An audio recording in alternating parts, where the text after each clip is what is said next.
Hello and welcome to I Will Haunt You. This is another one of the Maywolf visual novels, and for now, it is the last one that I'm going to read, unless you guys want me to read more.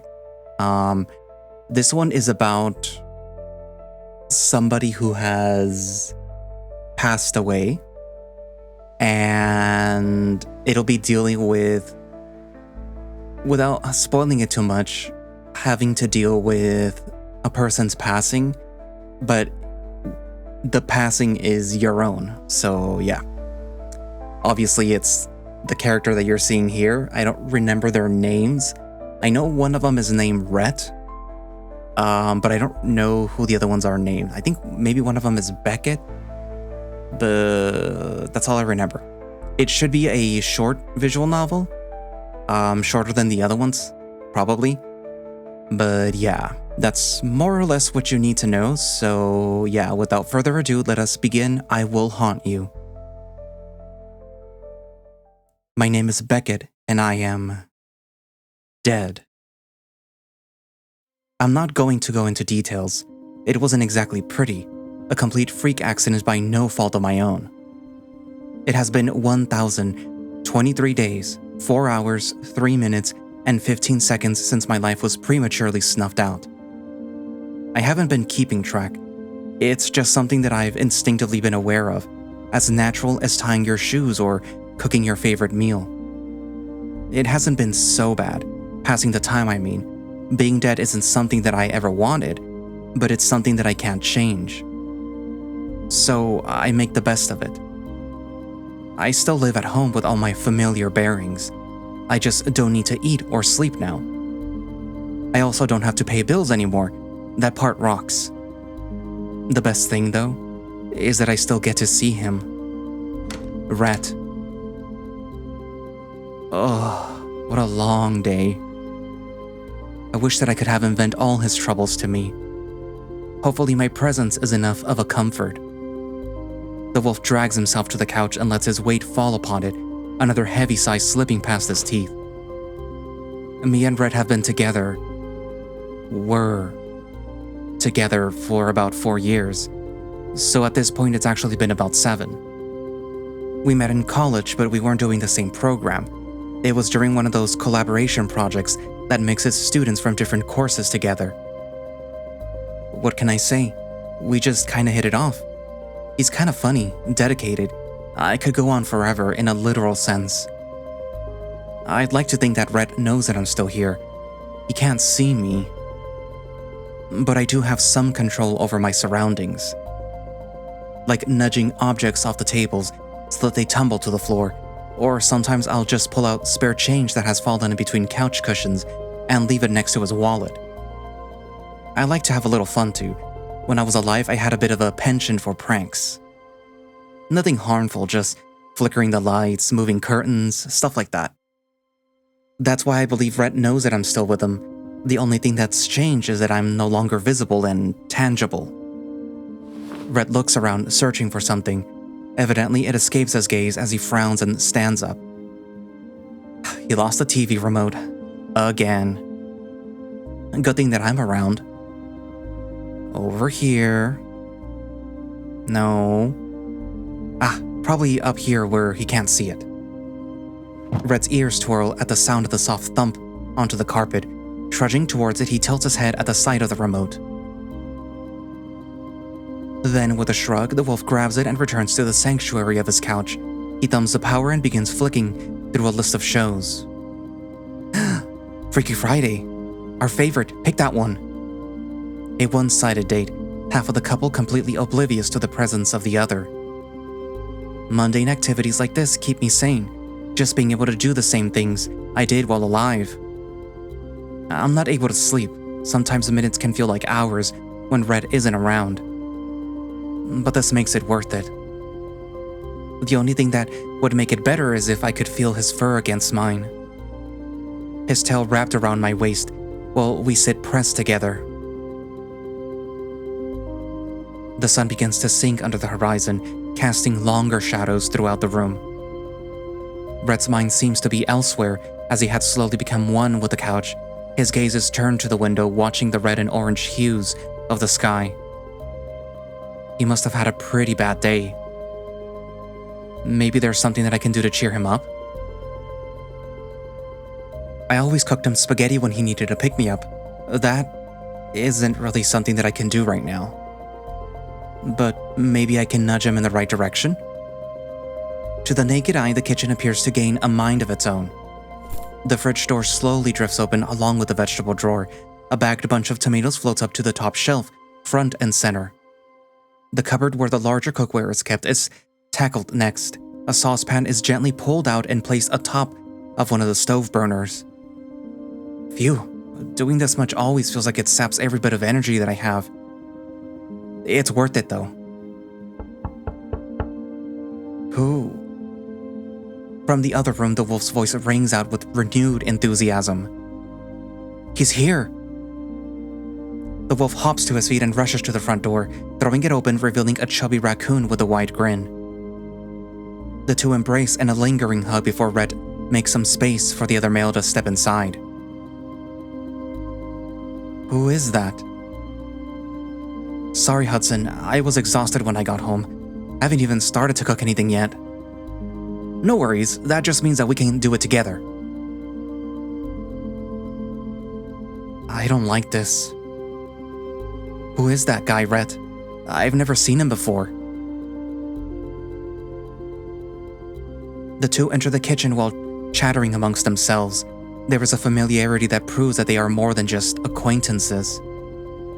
Rhett takes the lead, quickly surveying the ingredients available and deciding spaghetti is the best choice. Cooperating to make the dish is a well-choreographed dance, despite the visitor being unfamiliar with the layout of the stage. Only willful ignorance would make someone turn a blind eye to the chemistry in the kitchen. This is supposed to be my time with Rhett. This is our dish. Our kitchen. He is my wolf. You are not welcome. The duo continue their cooking, completely oblivious to the seething presence that hovered over them. There is a sudden clatter as a knife slides out of its block and falls to the floor without provocation. Whoa, careful. I didn't even touch it. The raccoon bends down to pick up the knife and lay it on the counter. Thanks, now back to what we were doing. Do you not love me anymore? Are you replacing me? Hudson turns to continue only to smack his face against an open cabinet door. Ow! Did I leave it open? No, I don't think that it was even open a second ago. The duo look at each other, stunned and confused before breaking into laughter. This is a strange shit, man. Yeah, sometimes it seems like things have a mind of their own around here. Swear the place is haunted. Do you get cheaper rent because of it? The banter continues, and once the coast seems clear, they resume their spaghetti-making activities. My name is Beckett, and I am... Seems like some of the steps of acceptance. So let's start with wrath. He can't do this to me. It feels like everything is collapsing around me. Stop. Stop it. Both Red and Hudson suddenly stop and look at each other in a shared sense of nervousness. An earthquake? Here? Yeah, this is weird. Where'd I put my phone? The wolf tries to find it, but another shake causes him to stumble. Arms flailing, he quickly grips the edge of the counter to regain his balance. Hudson reacts quickly, placing his hands on the other male's shoulders to help him steady. Don't touch him!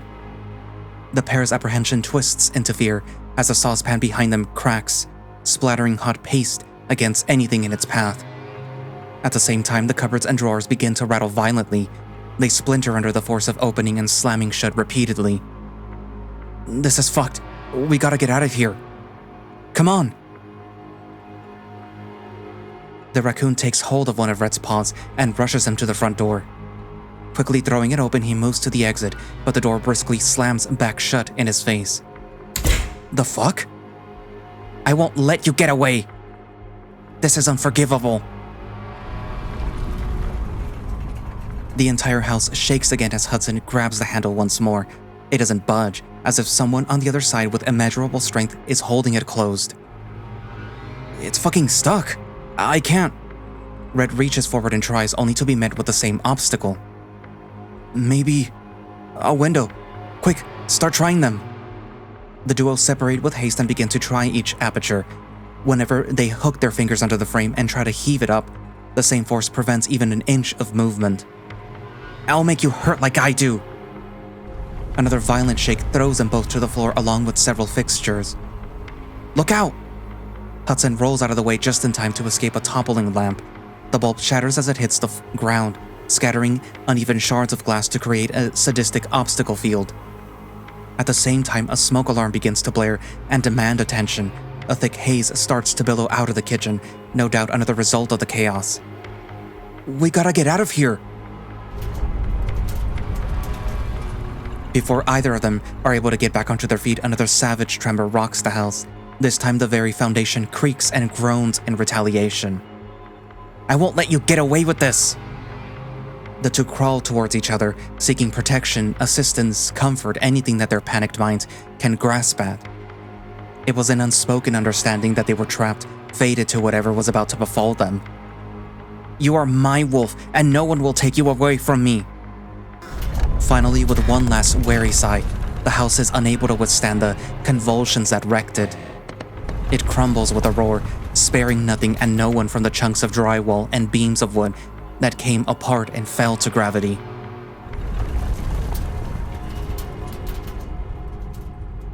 You made me do this.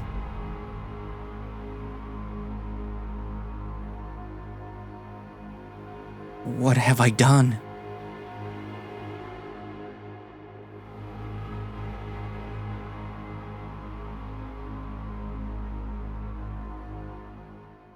Let's turn back time.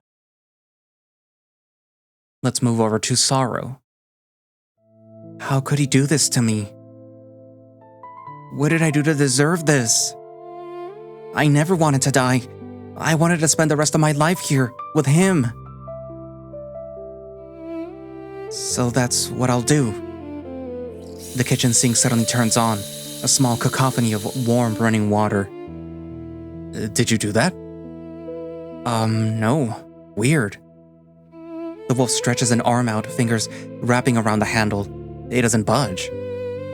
It's stuck. I'm never going to leave. Red exerts more force to no avail. Water begins to fill the sink. Shit, can you help me with this?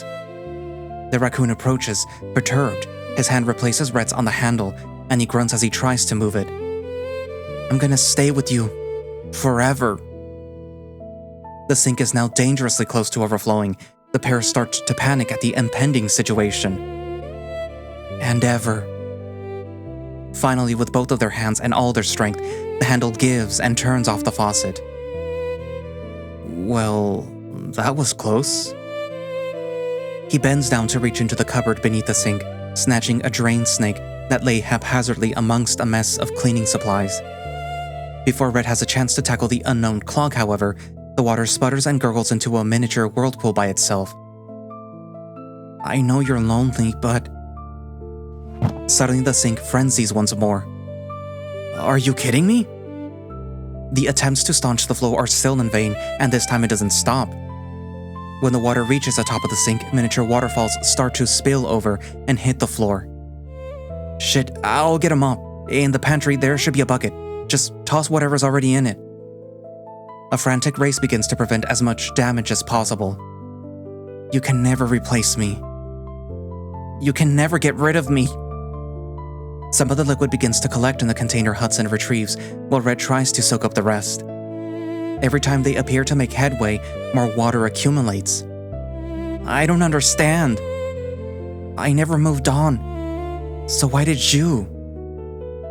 I'm still here. You have to know that. This isn't fair. I just wish that we had more time together. At this point, Red has his phone in his hand.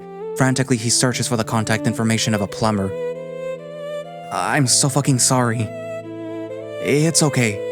This is just so damn embarrassing. Just leave, please. Are you sure? I really don't mind. I'll call you later. I'm just really overwhelmed right now. The raccoon gives him a pitiful look but doesn't protest further. Watching his step, Hudson moves to the door and exits. It's just gonna be you and me. Forever. But you look so sad again. Just moments after, the faucet finally stops again. Red eyes it with suspicion as he leans against the wall, phone up to his ear. I don't want you to be with anyone else. But is this really the right thing to do?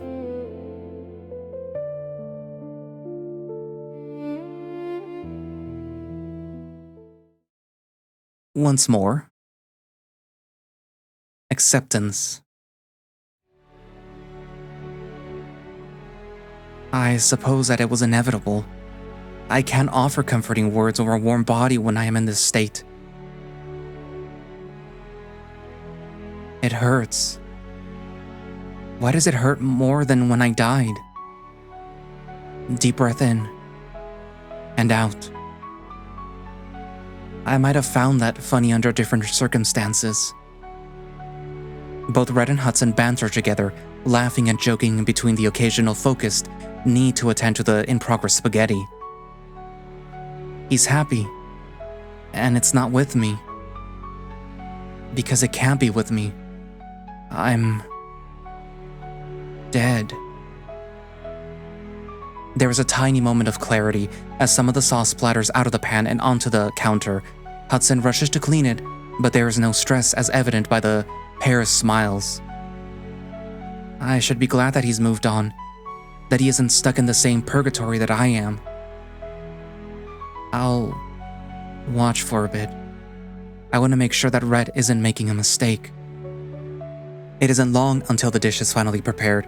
The wolf and the raccoon take their desired portions before seating themselves at the kitchen table. In between mouthfuls, Red starts to explain the hardships that had soured his day. Hudson responds with thoughtful nods and occasional sympathies or reassurances. For the first time, I feel wrong being here, like I'm spying on him, them. I'll stay just a bit longer though. As the pair finish up, Hudson takes the dirty dishes and places them in the sink. At the same time, Brett moves to the freezer and pulls out a tub of ice cream. He plops 2 chocolate scoops in 2 separate bowls before walking with the raccoon into the living room. Television watching resumes, but this time with a much lighter air. They look happy with each other, and the way that they match each other's energy is more than just a fling to fill the emptiness. I don't think that I need to watch anymore. The sounds of the TV and spoons clinking against ceramic fade out as the visuals of a dim bedroom fade in. Slightly parted curtains allow only a sliver of moonlight in. It ripples across a haphazardly made bed and reflects against the glass of a picture frame on the side table. Inside the square border is a selfie of both Rhett and Beckett. They're grinning ear to ear with small glimpses of a sandy beach behind them. I remember this day. We want to fly a kite. Kinda juvenile, I know, but it's all about the little things to break up the monotony life sometimes is. Turns out that it was a bit too windy though. We ended up losing the kite. A gust ripped it right out of my hands. I had to stop Rhett from diving into the ocean and trying to swim after it. I guess it's time for me to let go too. Thank you for being with me and making my last few years amazing. I hope Hudson makes you feel just as wonderful.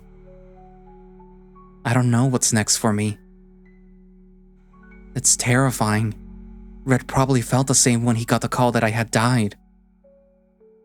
But he was able to face it, to process it and continue moving forward. So I'll be strong too. Goodbye, Red.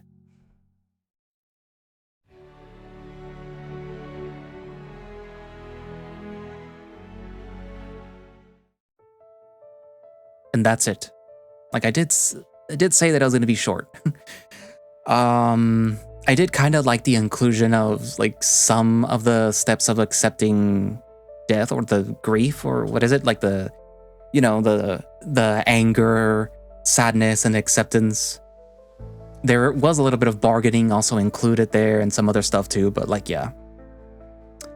But yeah, like I said, I liked it. I liked the sprites and stuff.